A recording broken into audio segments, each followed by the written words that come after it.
Hi, everyone. This is the acyuta-bhava from Nightlight Astrology, and I'm hanging out again with my friend Cat. Cat has a really cool podcast that I like called The Creative Introvert. You can find it at thecreativeintrovert.com. And today she is helping to interview me with your questions that you've had for me over the past year. She's been helping with my social media game for the past year, and really nice that she's brought all these questions together and try to put them into a kind of interview format for us. So I work a lot better that way with questions rather than just sitting and answering questions off a piece of paper. So it's nice to have a little bit more of a conversation about it. Kat, thanks for being here. So this is a topic that is very, very close to my heart. It's how I got into astrology in the first place, which is, I think, how a lot of people do. Maybe not everyone, but looking at our personality and using astrology as a tool to understand that a bit more. And I guess my first question is, how can astrology be used to tell us about our personality?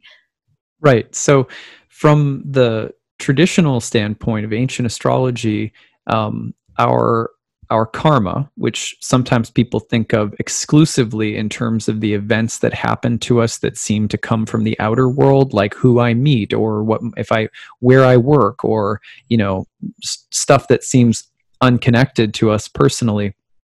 But actually, the karma includes, in ancient astrology, the character and psychology and temperament and personality that we're born with, which is also thought of as an expression of our past life karma and our fate. And it's like, it's basically like saying, if you hang out enough with people who go to, say, punk rock music festivals or something like that, you'll start to resemble that. You'll start to resemble the mood, the vibe, your favorite bands, the clothing, like you'll start taking on that appearance.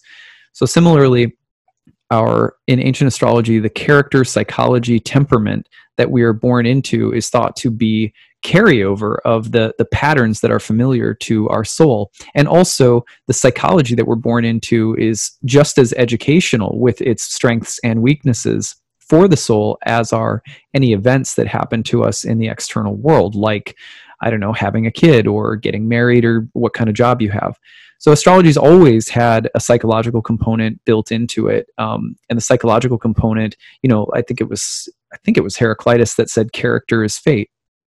So, the character the role that we play on the stage of life, the actor, the protagonist in the movie or whatever, that's a big part of the study of astrology, which has become more popular in modern times. Like, that's almost exclusive focus of modern astrology is character, because we have a lot of emphasis on sort of self-actualization of our character in life now. But it was there in ancient times as well. So it's always been a part of astrology. And what about, I've definitely had maybe not so many readings, but read interpretations of my chart online, and it basically just tells me about my personality, the whole chart. Is that not how the ancients viewed personality and using the chart for that? Yeah, so the chart could definitely be used again to look at a person's character, but today, where a printout tells you everything about yourself, it relates it all to you and who you are and what you're like. In ancient astrology, a printout would say something like, your spouse will be wealthy, maybe your second spouse will die. Your first spouse will be wealthy, the second spouse may pass. You'll have trouble conceiving, but you'll end up having 2 kids, or very specific data, let's say, in ancient Indian astrology, in ancient Western astrology, which we have in part today, thanks to the revival of a lot of ancient texts that started happening in the 1990s, being translated into English. But the gist of it is that in the ancient world, your printout would include a lot of objective data, like during these years, you'll have problems with your kidneys, or so it's very predictively specific. It's more of a karmic science.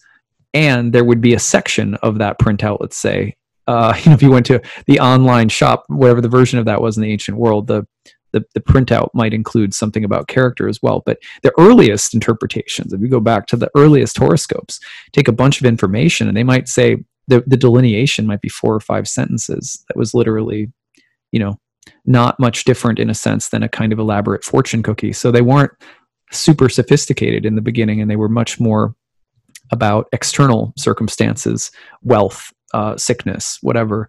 But then as the tradition goes on, you see more sophistication coming about psychologically, and the marriage of psychology and study of temperaments also to like herbal medicine and other things like that.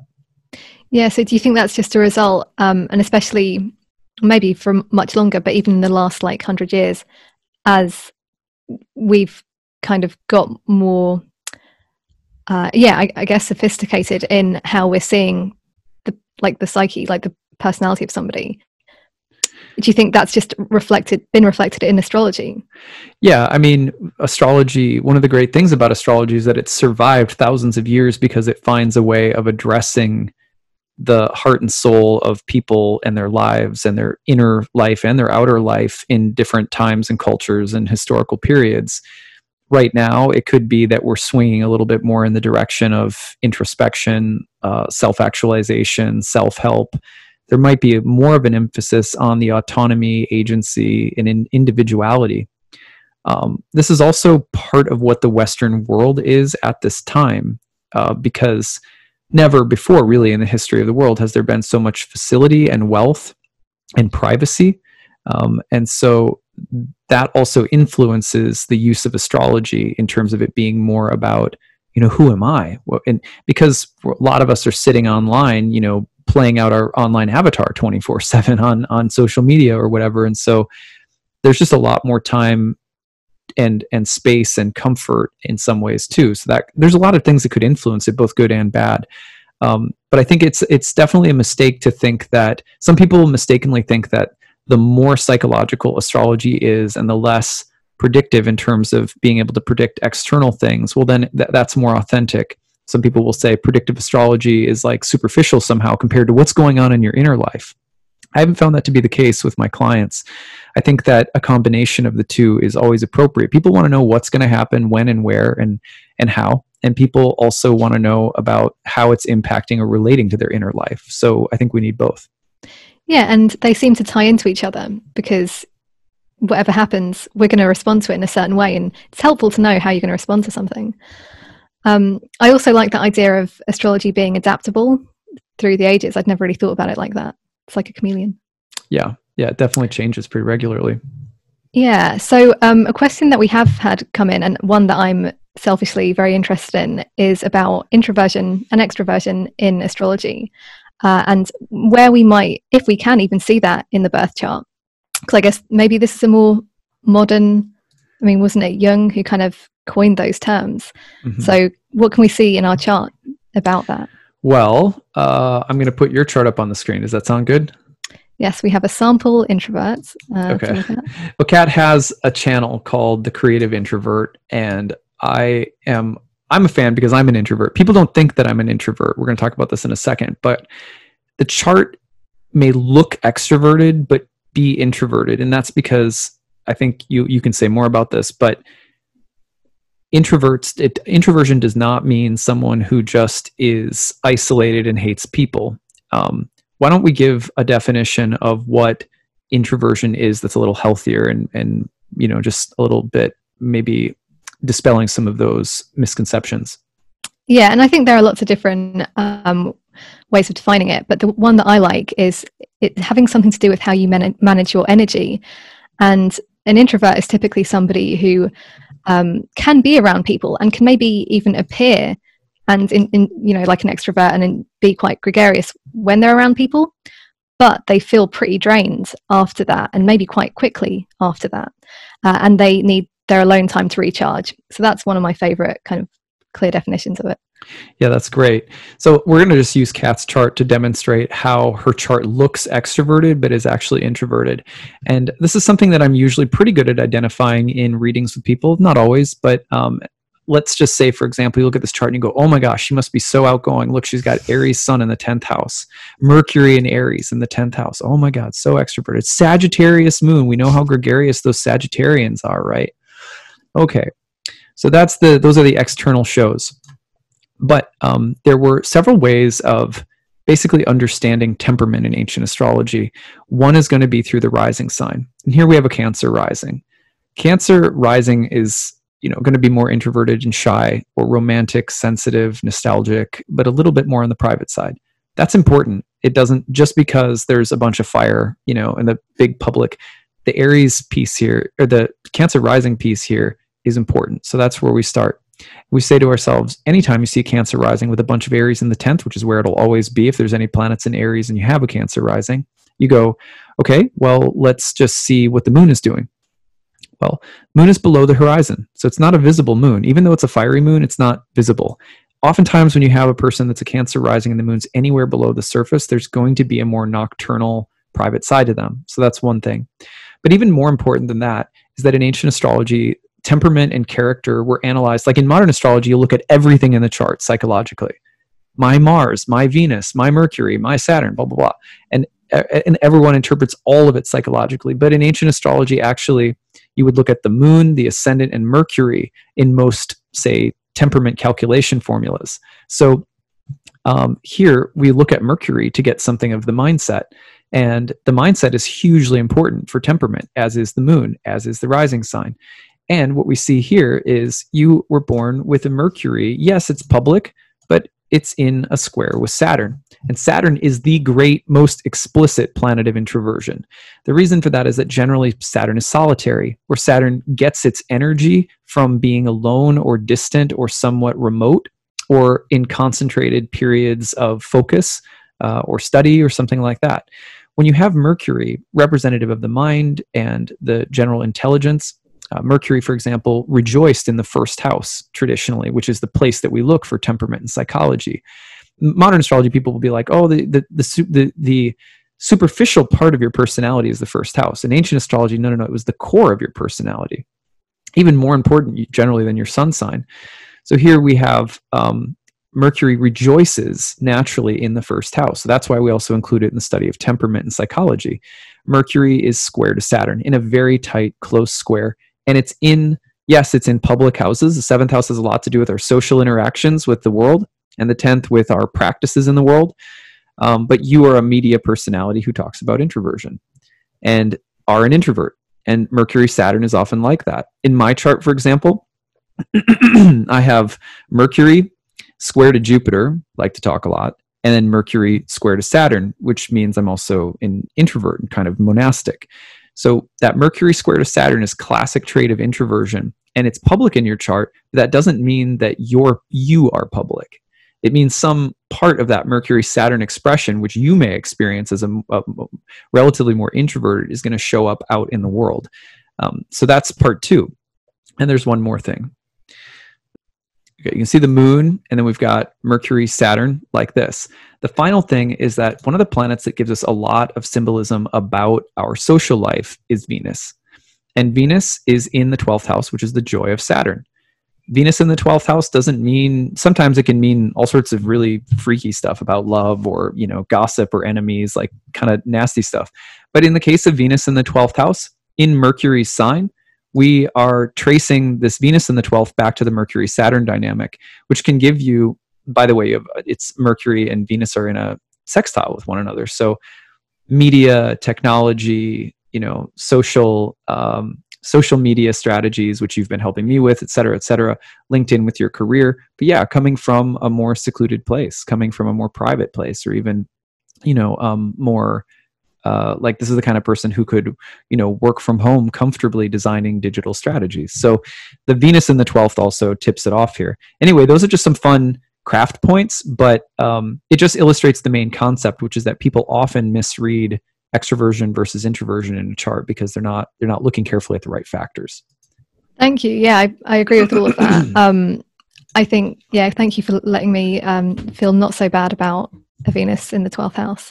And interestingly, that Saturn Mercury square, I've always thought was something to do with like the inner critic. I don't know if you've kind of come across that term, just that idea of a voice in your head that's saying, shouldn't say that, you said the wrong thing, I'm judging you harshly for what you said. And that I've seen in like many, like some kind of hard aspect between Mercury and Saturn. Well, I've seen in similar people's charts. What do you think? Yeah, I mean, I think about how often that I go over the video edits for the YouTube with you being like, I think this sucked. I think this is horrible, blah, blah, blah. Are you, and you're like, no, it's fine. And I'm like, okay, that's my Mercury Saturn again. Yeah. Yeah, it's like that. Yeah, I mean, it can be a judge or a critic, but who is the judge or who is the critic? Usually it represents someone with too much time on their hands, right? Or someone who's obsessing over something silently in the solitude or confinement of their own head. So that's kind of a particularly malefic side of the Mercury Saturn square. But when it's constructive, it represents the person who needs like 4 hours of creative, concentrated time to really flesh out ideas or to design things, or people who just have intelligence and, let's say, that kind of solid discipline or rigor combined. And that would be good for engineers or architects, but it also tends to make a person slightly more critical or introverted. You can go either way. Yeah, I think it's a good example of any aspect where you've got a spectrum, and on one end you've got like the careful thinker, which is great in a lot of creative work, and on the other end you've got the annoying roommate in your mind that's judging you. Yeah, totally. Yeah, and it can be, yeah, anyway, yeah, that's right. So I'm just wondering about any kind of almost philosophical issues that you see in using astrology in a way that doesn't look beyond personality. Or do you think it's, reasonable for people to just focus on that end of things? Well, I mean, I guess at this point, you're getting into distinction of values and priorities. I teach and sort of preach, the gospel of, trying to wake up spiritually. And what I mean by that is that we each have an eternal indwelling spirit soul, and that it's easy for that spirit soul, which is the real source of our happiness, to be dormant and asleep. And we can delude ourselves into thinking that what I do out in life, what I accomplish, or whatever my successes or failures are externally, by externally, that can also include psychology. The modern, people sometimes in the modern world are like, well, psychology is so valuable because I'm working on myself. I'm trying to become the best version of myself. It's like, yeah, but from the ancient standpoint, there may be nothing different between the project of self-actualization and building a skyscraper. Like, they're both potentially fueled with temporary, impermanent, and completely illusory, fantasies. Like, just, well, I'm going to become it's like, you're going to die someday. That's what's going to happen, right? However big your skyscraper gets, you're going to die someday. Whether it's your personal inner self-actualizing skyscraper or something out in the world. So when people are using any form of psychology or astrological psychology for the purpose of trying to build the best version out of an ego self that's just going to die someday, I personally think of it as a waste of time. And I in that regard, my beliefs are very closely aligned with what ancient astrologers believed in practice. They were yogis, they were Buddhists, they were Platonists, they were Pythagoreans, they were Hermeticists, they were alchemists.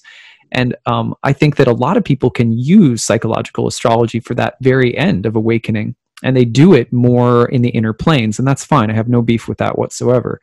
I don't like it when when astrology helps a person to become more obsessed with the temporary space of their body and their ego. I think that it's being misused. So that's my general philosophy about it, I guess. That makes sense. And I guess this is more of a spiritual question. I find that it's fairly, well, I wouldn't say easy, but it's easier to look at our chart and look at our lives and not identify so much with the events of our lives, which we can see in the chart. But I find it a lot harder to not identify with my personality. And yeah, I just wondered if you have any thoughts on that. Yeah, I mean, and I don't at all mean to sound like I've arrived somewhere in saying this, but because spiritual life is a practice. But I think that people have a hard time not identifying with their personality because they don't spend enough time interacting with their personality. their personality, in other words, is like the guiding program, and how could I be anything else? The way that we experience ourselves in relation to our personality, which is when we start to realize we're a spirit soul and not our personalities, is through spiritual practice. It's through sadhana. So, for example, if a person sits down and meditates for 1 hour, I know that seems like a mountain of time, but if you were to do 1 hour straight of meditation every day for 40 days, I guarantee, I would very confidently guarantee that a person will have a completely different relationship to their sense of who they are and their personality. They will, so it's not that a personality is bad, it's not that it's evil, it's not that you're trying to get rid of it. It's just that to realize that you are something more than the personality, the only way that one can really do that is through intentional spiritual practice, which is to sit usually in some form of meditation, mantra meditation, whatever the case might be, or prayer or contemplation or whatever, and meet themselves regularly with, practice over a consistent, like Patanjali says in the Yoga Sutras, it has to be done in earnest over a long period of time, uninterruptedly, with devotion. Unless that happens, it's going to be really, really hard for a person to not be identified with their personality. So astrology alone doesn't take us there. We usually need a spiritual practice for that part of it, which is why I tend to emphasize that so much in everything that I do. And even then, it's never that your personality is evil or bad. It's that it's just as temporary. It doesn't seem like it to us, but it's like the spirit soul has come to associate with certain patterns. They then constellate in ways that look pretty solid to us over periods of time. But, our personalities change a lot in this lifetime, what to speak of thousands of lifetimes, and in the next lifetime. And they change based on the choices that we make. The choices that we make are coming from the soul. So we're trying to get to know the soul and what the soul is like. And that doesn't reveal itself to us unless we practice bringing out the soul in relation to all things. Other people, ourselves, our inner patterns, our inner voices, our inner choices. So it's almost impossible to do that unless one has a spiritual practice.